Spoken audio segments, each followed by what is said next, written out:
Today, I'm pleased to show you our new BRAVIA Supervisor tool, a tool tailor-made to streamline the installation of BRAVIA 4K professional displays. BRAVIA Supervisor revolutionizes the deployment and configuration of BRAVIA professional displays across the workplace, saving businesses crucial time and money.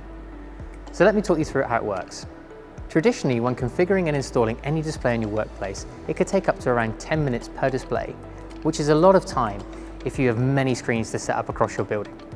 But with BRAVIA Supervisor, it can be done as easily as the click of a button. There are two options available for deployment. These are pre-configuration and on-site deployment. Pre-configuration allows you to import the serial numbers from the BRAVIA displays into the Supervisor tool, select the configuration you want for that display, and it will be automatically applied when the BRAVIA display has been installed and connects to your network.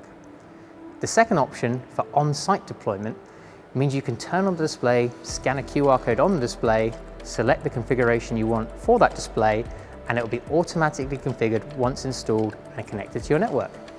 It really is that simple. And by using BRAVIA Supervisor, you can benefit from full visibility of all BRAVIA displays on your network with no recurring license costs and with the software pre-installed on your BRAVIA display. And of course, by optimizing installations with this, you'll save time and money. BRAVIA Supervisor is available now for all businesses who want to optimize installations across their workspaces. Just be sure to request the /TM model when you're ordering your new BRAVIA Professional display. If you'd like to find out more about BRAVIA Supervisor or any of the other solutions we can offer, then please visit pro.sony.com.